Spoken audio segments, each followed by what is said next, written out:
Good day, dear students. In today's session, we will begin our discussion from line number 121 of Canto 4 in Alexander Pope's celebrated mock epic, The Rape of the Lock. We are now moving deeper into the dramatic and satirical climax of the canto, where Pope continues to blend humor, irony, and social commentary with poetic brilliance.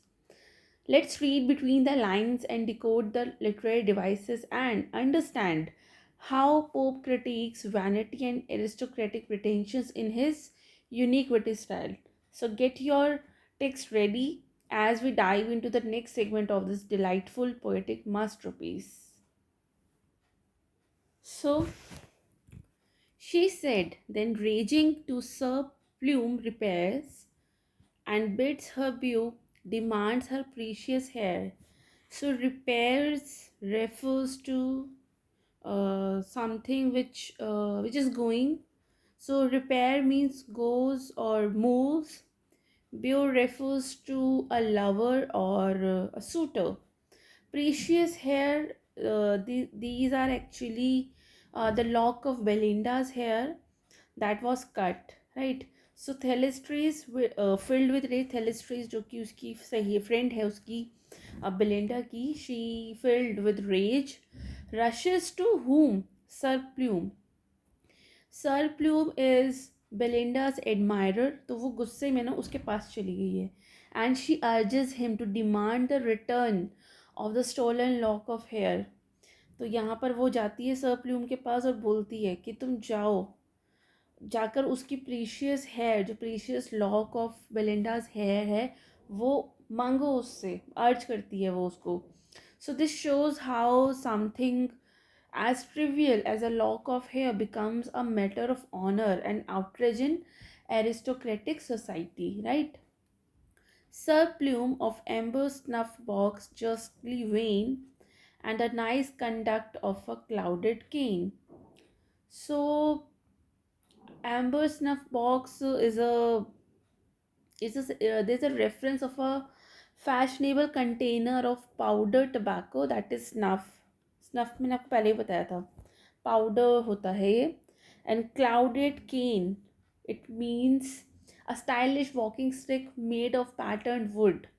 Justly vain means rightly proud. So Sir Plume is portrayed as a typical fashionable dandy, proud of his accessories like his powder box, the snuff box, or cane, which highlight his superficiality. So Alexander Pope mocks the vanity of the upper class men. अब तक तो वो सिर्फ upper class women का मजाक उड़ा रहा था.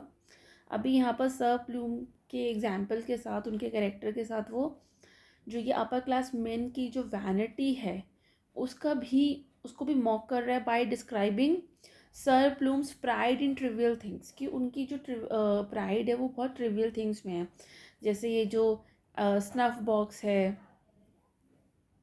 So here Alexander Pope mocks the vanity of upper class men like Sir Plume by describing his pride in trivial things.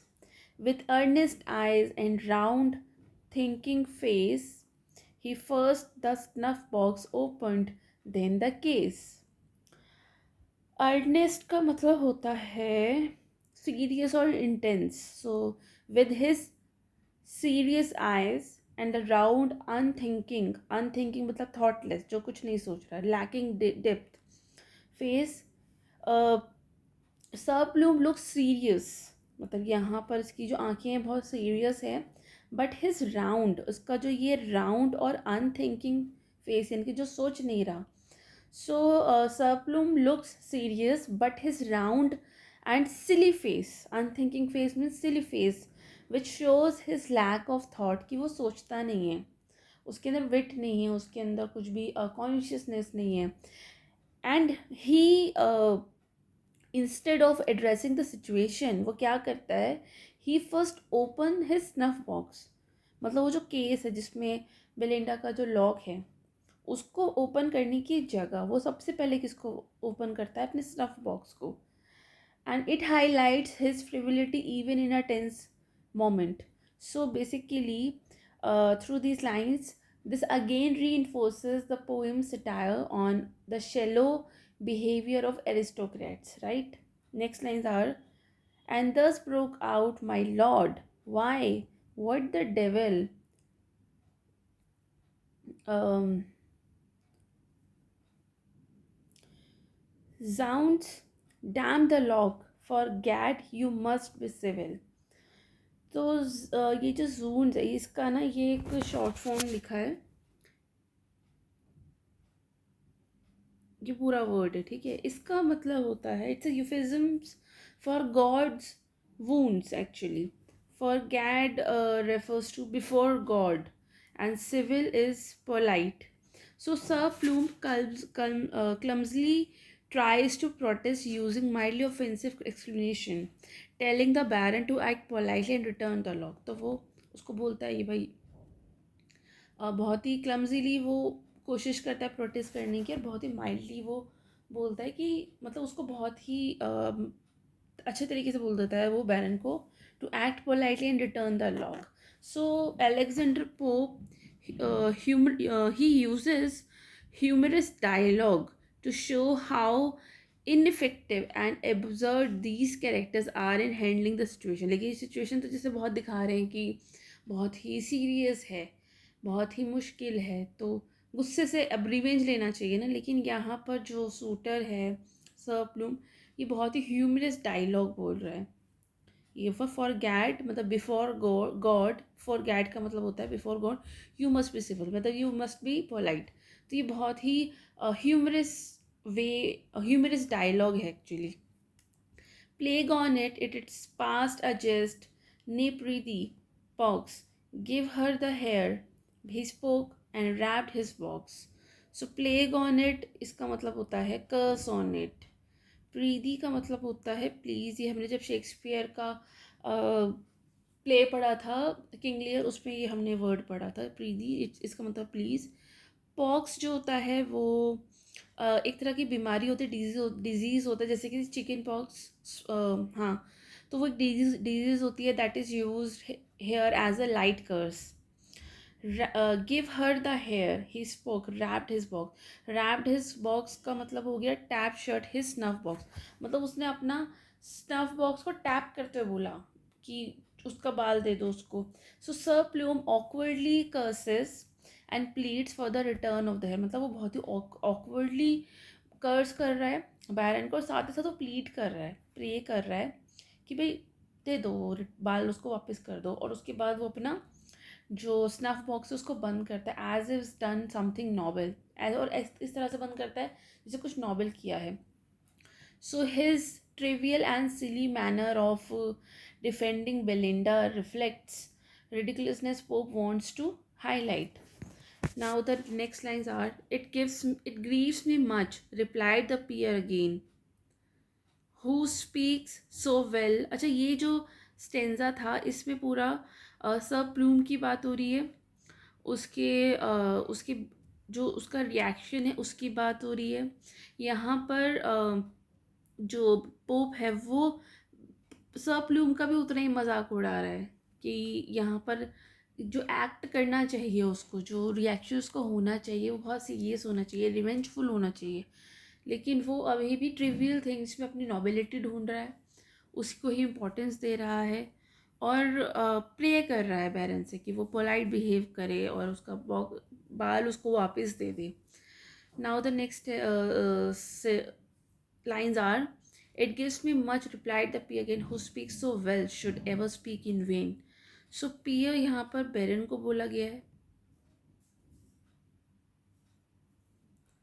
ठीक है। ग्रीव्स का मतलब उसे दुखी किया है उसने बहुत, ठीक है। So the baron sarcastically reply, अब यहाँ तो सब प्लूम का ही पूरा डिस्क्रिप्शन था और यहाँ लास्ट में उसका यहाँ पे डायलॉग था, अब इसका रिप्लाई भी तो देगा ना बैरन। तो बैरन यहाँ पर इन दो लाइन्स में रिप्लाई दे रहा sarcastically that it's a pity such fine words from sir Plume might go unheard.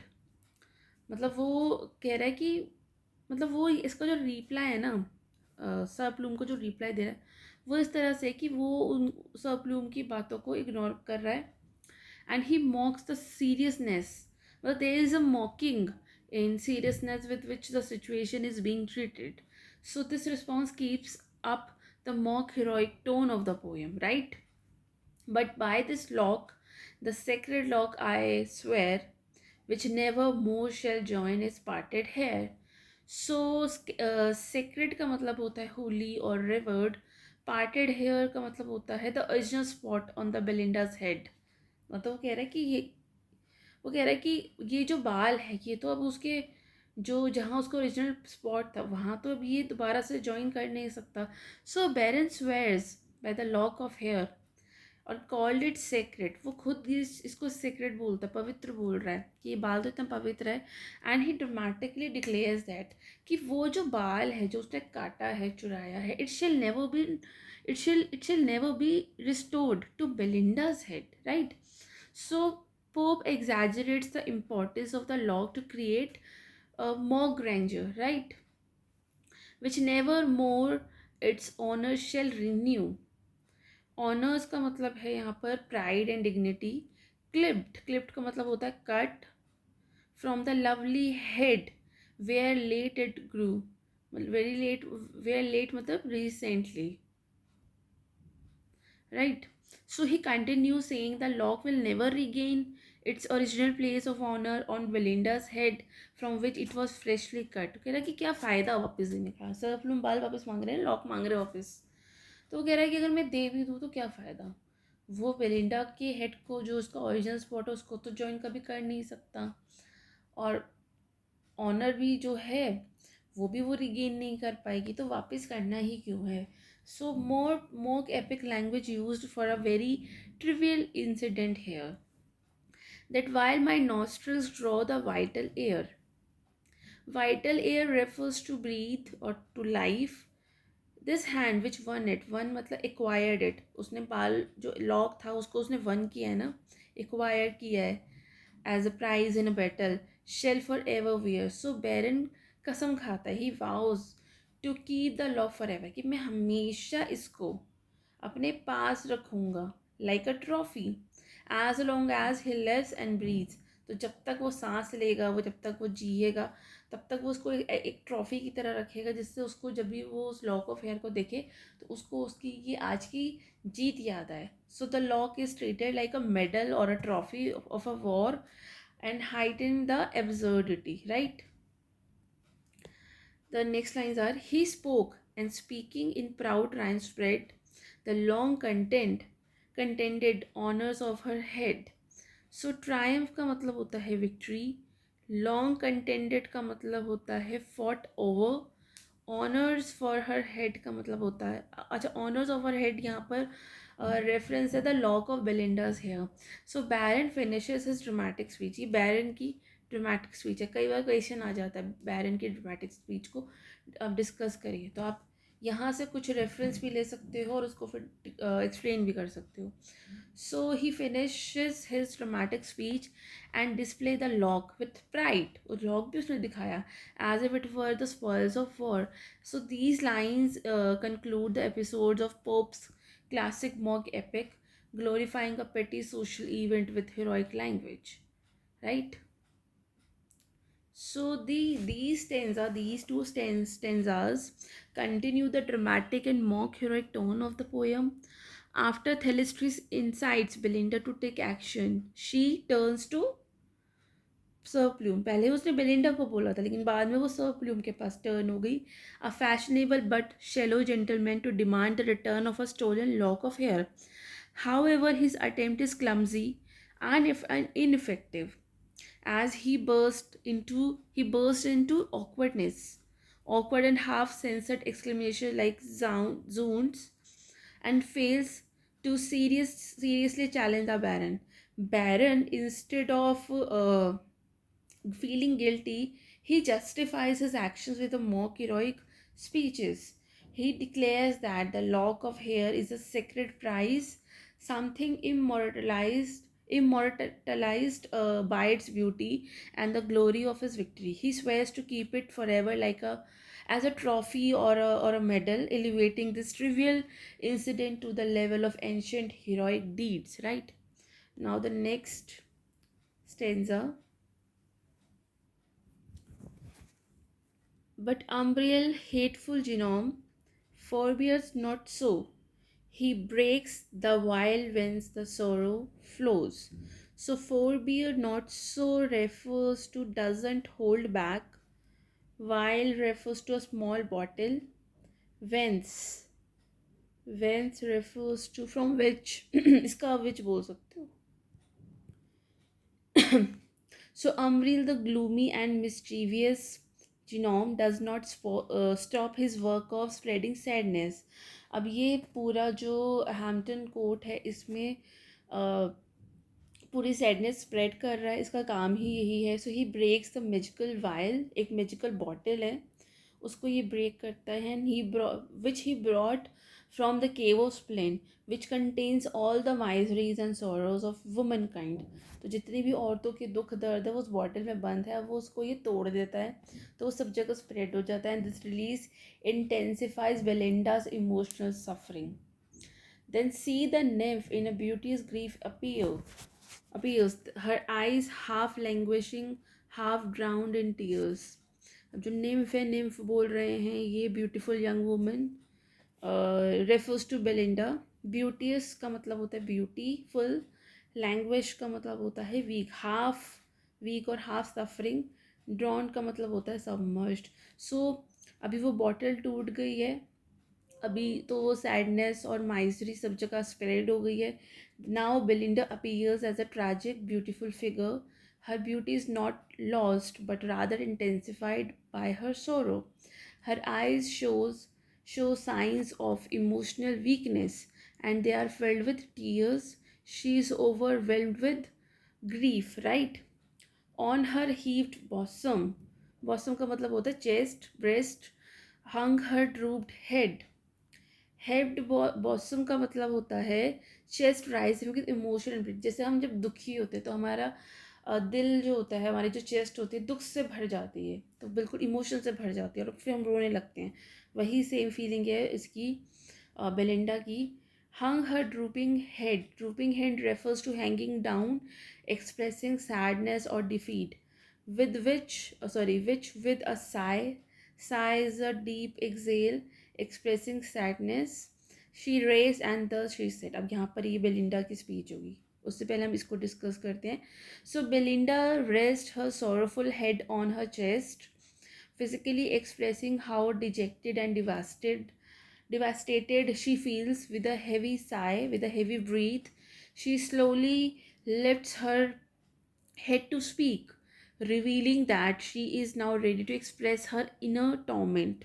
So, this section is deeply emotional and dramatic, continuing the mock epic tone of the poem. After the Baron has stolen her lock, Umbriel, the dark spirit, the genome, intensifies the tragedy by releasing all the feminine sorrow from the vial he collected from the cave of spleen, right? So Belinda, now the image of graceful suffering is depicted in a way that evokes both sympathy and satire. So Pope beautifully combines epic grandeur with the domestic melodrama. epic grand uh, Epic grandeur with domestic melodrama, turning a small social incident into a poetic catastrophe. So, this exaggerated sorrow serves to mock the oversensitive sensitivity and the vanity of aristocratic women while also portraying Belinda as a tragic heroine. So, the lines are: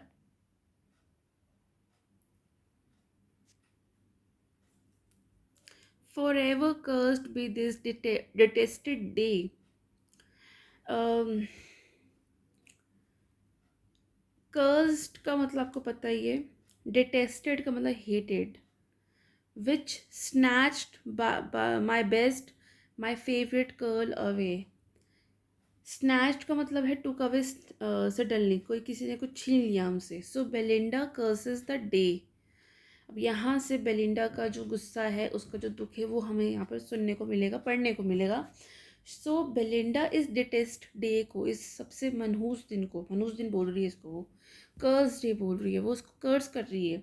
she curse is the day the baron cut off her lock. उससे snatch कर लिया ना उसका best और favourite curl था वो जो curl उसने कट किया है, जो लॉक ऑफ द हेयर उसने कट किया है, वो सिर्फ उसने एक उसका बाल कट नहीं किया, उसका वो फेवरेट कर्ल था, उसका बेस्ट कर्ल था. So she curses the day the barren cut of her lock. She calls it hateful because it took her most loved and favorite curl of hair. Happy a tenth time happy had I been if Hampton Court these eyes had never seen. So Hampton Court तो मैंने आपको बताया ये एक royal palace है where social event took place. तो वो कहती है कि she would have been much happier if she had never gone to Hampton Court. Hampton Court में आने के लिए इतनी सुबह से उसने तैयारियां की थी.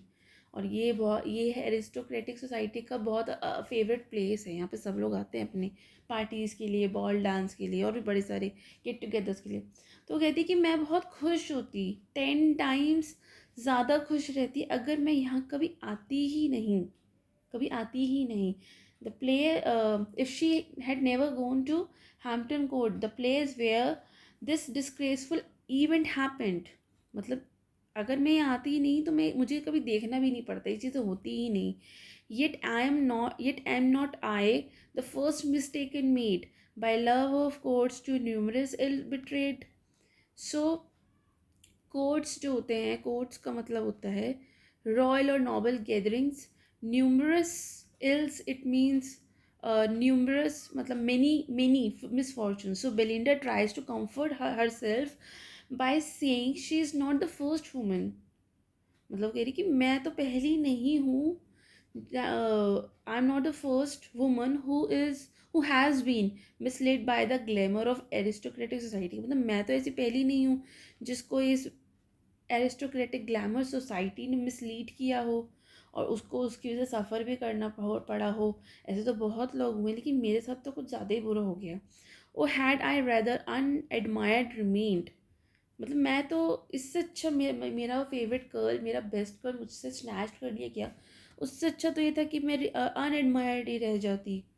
अनएडमायर्ड मीन्स नॉट बीइंग प्रेज्ड और लुक्ड इन सम लोन आइल और डिस्टेंट नॉर्दर्न इंग्लैंड. किसी आइसोलेटेड आइलैंड पे मैं रह जाती. So she now wishes she had lived unnoticed और अलोन. वो कह रही कि अगर यही सब मेरे साथ होना था, अगर ये सब अटेंशन मिलने का रिजल्ट यही होना था, तो क्योंकि उसको सुबह से ही काफ़ी अटेंशन मिल रही थी, उसको बोर्ड पे भी अटेंशन मिल रही थी, उसको इस गेम में भी काफ़ी अटेंशन मिल रही थी, वो जीत भी रही थी. अगर ऐसा ही होना था, अगर एंड जो इसका ऐसा ही होना था, तो शी विशेस कि she had lived unnoticed for ever, she had lived alone for ever and may be far from the public gauge. किसी अकेले से आइलैंड पर, किसी डिस्टेंट नॉर्दर्न लैंड में वो रह लेती, मतलब किसी पब्लिक गेज से बहुत दूर रह लेती, rather than be admired and face this humiliation. इस ह्यूमिलेशन को फेस करने से बहुत अच्छा होता कि मुझे कभी एडमायर ही नहीं किया जाता, कभी नोटिस ही नहीं किया जाता. Where the gilt chariot never marks the way, where none learned ombre and none ever taste boy. So guilt chariot का मतलब होता है गोल्डन. इसका मतलब गोल्ड होता है. Gold chariot, golden carriage symbolising luxury. Ombre आपको पता ही है, game, fashionable card game of the time. Bohea मतलब a kind of Chinese tea. तो ये चाइनीज टी की बात हो रही है. So she fantasise about a simple life. वो कहती है कि काश मेरी लाइफ ऐसे ही ना होकर एक सिंपल लाइफ होती in a place untouched by fashionable luxuries. की कोई फैशनेबल लग्जरीज से बहुत दूर होती मेरी लाइफ, जिसने इस चीज़ को छुआ ही नहीं होता. वे पीपल डोंट प्ले ओम्ब्र और ड्रिंकिंग एक्सपेंसिव चाइनीज टी. मतलब ऐसी जगह पे मैं रह रही होती जहाँ पे सब कुछ बहुत सिंपल होता, कोई भी फैशनेबल लग्जरी नहीं होती, जहाँ पर लोग ओम्ब्र नहीं खेल रहे होते या महंगी महंगी चाइनीज़ टी नहीं पी रहे होते. वो ज़्यादा अच्छा होता था. They kept my charms concealed from mortal eyes, like roses than a desert bloom and die. So charms का मतलब है ब्यूटी, mortal eye का मतलब है human gauge. So she wishes her beauty had remained unseen. कि कभी कोई उसकी ब्यूटी को देखता ही नहीं. जैसे कि कोई रोज़ किसी बहुत ही सुंदर दिख रहा है लेकिन वो कहाँ है, किसी रेगिस्तान में, डेजर्टेड एरिया में है, और वो मर भी जाता है विदाउट एनी वन नोटिस, लेकिन जब तक वो ज़िंदा रहता है उसको कोई तोड़ता नहीं है। अगर आप किसी सुंदर से किसी पार्क में चले जाओ, किसी गार्डन में चले जाओ, वहाँ एक सुंदर सा रोज़ है, तो आप उसको तोड़ लोगे ना, तो वो उस रोज़ के लिए तो बहुत गलत है। तो इस ऐसी सिचुएशन में रोज़ क्या प्रे करेगा कि काश मैं किसी रेगिस्तान में ही उग जाता, एटलीस्ट वहाँ पर मुझे कोई तोड़ता तो नहीं, क्योंकि वहाँ कोई मुझे नोटिस ही नहीं करता, ना ही कोई सोच पाता कि रेगिस्तान में गुलाब खिलेगा। तो वो यही कह रही है कि अगर ऐसा ही एंड होना था, मेरा जो कर्ल है उसे स्नैच्ड करना था, मेरी डिग्निटी को इस तरह से चोट पहुँचानी थी, तो इससे अच्छा तो मैं अननोटिस रह जाती, मेरी जो ब्यूटी है वो हमेशा अनसीन रह जाती, like a rose that blooms beautiful in the desert but dies without anyone noticing, right? What moved my mind with youthful lords to roam? Had I stayed and said my prayers at home? So Belinda regrets her decision to socialize with rich young men. अब वो कह रही कि ये जो youthful Lord's हैं, जो rich main है, काश मैं इनसे मिली ही नहीं होती। मतलब क्योंकि जो बैरन है वो भी तो एक यंग रिच मैन है, और उसने उसको मना किया और इसने इसको इसका बाल काट दिया, इसका छीन लिया ऐसे लॉक। तो काश ये बहुत रिग्रेट कर रही है कि जो इसका जो डिसीजन था वो बहुत ही गलत था, सोशलाइज करने का यंग मैन के साथ। और वो विश करती है कि काश वो ओ हैड आई स्टेड और said my prayers at home, कि काश मैं घर पर ही रह जाती, और घर पर ही मैं एक बहुत ही डिवाउट और मॉडेस्ट लाइफ जी रही होती, घर पर ही मैं प्रेयर्स कर रही होती। It was this the morning omen seems to tell, thrice from my trembling hand and patchbox fell। So omens का मतलब होता है कि कुछ साइंस होते हैं, कुछ प्रिडिक्शंस होती हैं जो कि बैड इवेंट्स पहले हमें जैसे कुछ लगता है ना, हमें इंडिकेशन होने लगता है, जैसे हमारी आंख फड़कने लगती है या कुछ और होने लगता है, हमारा दिल घबराने लगता है, तो वो ओमेन्स होते हैं, वो बैड साइंस होते हैं कि आज कुछ गलत होने वाला है। पैच बॉक्स, जो उसका बॉक्स फॉर ब्यूटी पैचेस था, वो भी गिर गया था उसके हाथ से 3 बार, तो ये बैड ओमेन था कि उसका ब्यूटी बॉक्स उसके हाथ से 3 बार गिरा, कि उसको समझ जाना चाहिए था कि आज उसको नहीं जाना चाहिए। एंड शी मतलब here through these lines she recalls a bad sign she notice in the morning, कि मॉर्निंग में कैंटो 1 में जो हुआ था उसके साथ वो उसको याद आ रहा है। उसका जो पैच बॉक्स है, जो बॉक्स था ब्यूटी पैचेस का, वो 3 बार उसके हाथ से गिरा था from her trembling hands. Now she sees them as warning, कि वो वार्निंग थी, वो वार्निंग थी, उसको उसने सीरियस नहीं लिया, काश वो ले लेती। The tottering china shook without a wind, nay Poll sat mute and Shock was the most unkind. So tottering china का मतलब है अनस्टेडी चाइना कप्स और डिशेस, राइट? पोल का मतलब है हर पैरेट, और शॉक जो कि उसका लैप डॉग है। तो इवन सिर्फ वो पैच बॉक्स ही 3 बार नहीं गिरा था उसके हाथ से, बल्कि हर चाइना ट्रेम्बल्ड विदाउट कॉज, उसका जो चाइनीज़ जो टी सेट था, कप्स और डिशेस थे चाइना के, वो भी उसके हाथ, मतलब वो भी कई बार बिना किसी रीज़न के ट्रेम्बल्ड हुए। उसका जो पैरट है पोल, वो उस दिन बोला नहीं था सुबह, और जो उसका लैप डॉग है शोक, उसने भी उसे कुछ अफेक्शन नहीं दिखाया, वो भी उसके साथ बहुत अनकाइंड रहा, अफेक्शन नहीं दिखाया। सो ये जो जितनी भी चीज़ें हुई, now all these she interprets as bad omens she had ignored, कि उसके हाथ से वो कप्स गिरे, पैच बॉक्स गिरे, उसका तोता उससे बोला नहीं, उसका लैब डॉग जो कि उसका पेट डॉग है उसने उसको इग्नोर किया, उसको देख के वो खुश नहीं हुआ।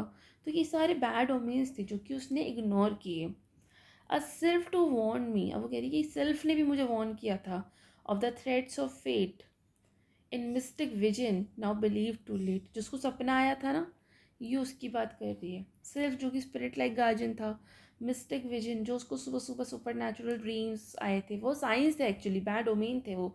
सो one of her guard sylph had also warned her about coming danger. अगर आपको कैंटो 1 याद नहीं आता तो आप फिर से वीडियो देख सकते हो, तो वहाँ पर मैंने बताया था कि सेल्फ ने उसको सपने में इंडिकेट भी किया था, उसको वार्न भी किया था, but she didn't believe it all the time. Now she regrets, she ignores the science, right? Sees the poor remnants of this slighted hair, my hands held my hands shall rend what even thy spine spares. So remnants का मतलब होता है love, left over. Left over, slighted का मतलब होता है disrespect, rent का मतलब होता है टीयर अपार्ट, एंड रिपाइन का मतलब होता है violent theft. So she looks at the remaining hair. अब वो बाकी जो बाल बचे हैं उनको एकदम दुख से देखती है और उनको कहती है poor, oh poor, see the poor remnants of the slighted hair. इस लाइन का मतलब है कि देखो, वो देखती है अपने बाकी बचे हुए बालों को बड़े ही दुख से, और उनको पुअर बोलते, calling them poor and disrespected, right? So she declares that she will tear even those parts of hair. क्यों कहती है कि मैं इनको भी खराब कर दूंगी. The baron didn't steal. जो बैरन ने छोड़ दी, बैरन ने सारे थोड़ी स्टील किए हैं, जो उसने छोड़ भी दिए मैं उनको खराब कर दूंगी. अब वो बहुत दुखी है. These in two sable ringlets thought to break once gave new beauties to the snowy neck. तो सेबल का मतलब होता है ब्लैक और डार्क. रिंगलेट्स का मतलब होता है कर्ली लॉक्स. तो जो उसकी ब्लैक कर्ली लॉक्स है ये उसकी बात हो रही है. स्नोई नेक मतलब जो उसकी वाइट नेक है ये उसकी बात. So these locks once adorned her beautiful neck. जो ये दो लॉक थी ना, मैंने शुरू में बताई थी आपको कि दो लॉक्स है जो उसकी ब्यूटीफुल नेक पे बहुत ज़्यादा एडमायर कर रही है उसकी नेक को, उसमें चार्म ऐड कर रही है. Now they are just painful reminders of her loss. अब तो बस एक जो लॉक बची है वो पेनफुल रिमाइंडर है उसके लॉस का. The sister lock now sits uncouth alone and its fellow in its fellow's fate foresees own. Uncouth का मतलब होता है awkward, unattractive, right. The lock of the hair that remains the sister, जैसे उसका ये हेड है, ये उसकी गर्दन है, तो यहाँ पे ये दो लॉक थे तो इनको सिस्टर लॉक बोला गया है. अब एक तो स्नैच्ड हो गई लेकिन एक बच गई है, ठीक है. तो वो कह रही है कि जो दूसरी सिस्टर लॉक में से जो एक है अब वो थोड़ी ऑकवर्ड लग रही है. एंड द अगली अगली भी दिख रही है वो, because it's pair has been cut off और स्टोलन, राइट. तो यहाँ तक अगर हम देखें तो दिस सेक्शन, यहाँ से ये जो पूरा स्पीच बोला है इसने, वैसे आगे भी और है पर ये जो पूरा स्पीच बोला है, this section is a dramatic monologue by Belinda after the theft of her lock. She expresses deep regret, sorrow, and self blame. Through mock heroic style, Pope satirizes how aristocratic women could treat minor personal slight as great tragedy. So Belinda mourns her lost lock like a classical heroine mourning a tragedy. She recalls all the omens she ignored and criticizes the artificial courtly lifestyle and imagines a simpler, more innocent life she could have led, right? Now the last line of this canto are, so uncurled it hangs, the fiddle she shears demands, and tempts once more thy sacrilegious hands. O hadst thou, cruel, been content to cease, hair less in sight or any hair but these. So uncurled, it means the straight, no longer in its beautiful curled form. Fatal shears refers to the scissors that caused death or harm to the lock. It's a symbolical death of her honor and beauty. Demands का मतलब है यहाँ पर appears as though it's asking to be cut again, right? Tempts का मतलब हो गया attracts or invites. Thy sacrilegious hands, इसका मतलब है ये बैरन को बोल रहे हैं, your sinful and disrespectful hands. Sacrilege का मतलब होता है वॉयलेटिंग समथिंग सेक्रेट. तुमने किसी सेक्रेट चीज़ को अगर पाप गलत कर दिया, उसका गलत कर दिया उसको, या उसको पोल्यूट कर दिया, तो सेक्रिलीजियस डीड हो जाएगी वो. तो सेक्रिलीजियस हैंड्स मतलब उन प्योर लॉक्स को इसने इम्प्योर किया है. हैड इज दो, इसका ये एर्काइक इंग्लिश है, इसका मतलब होता है if you had, right. Seize का मतलब आप जानते ही हैं, ग्रैब और take. Hair less in sight, it means hair not visible और लेस अननोटिसेबल, और any hair but these, it means any hair other than these special or beloved curls.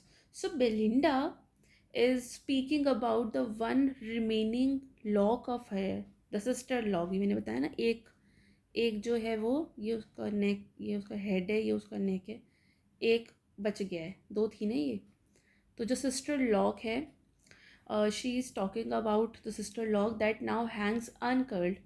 वो दुख में जो दोनों कर्ल थी ना, तो एक तो कट गई, जो दूसरी वाली थी वो दुख में अब अनकर्ल्ड हो गई, स्ट्रेट हो गई, डल हो गई है, लिम्प हो गई है, as if inviting more harm. वो कह रहे कि आओ मुझे भी काट ही दो ना, मेरी भी वैसे भी लाइफ तो चली गई, मेरी सिस्टर लॉक जो थी वो तो मुझसे बिछड़ गई है, मैं जी कर क्या करूँगी। And she says it demand the fatal shears, वो भी डिमांड कर रही है फेटल शेयर्स को, यानी कि सीजर्स को वो डिमांड करेगी आओ मुझे काट दो। The same Caesar that already stole her favorite log. So she calls Baron's head sacrilegious, implying that touching her hair was like a violating something sacred, her honor, beauty, and pride. Then she cries out in grief and anger and saying, "Oh cruel oh cruel man, if only you had been satisfied with taking some less visible hair or any other hair than this." ये बहुत important line है, अगर Belinda की कभी speech पर question आता है तो आप ये ज़रूर लिखिएगा।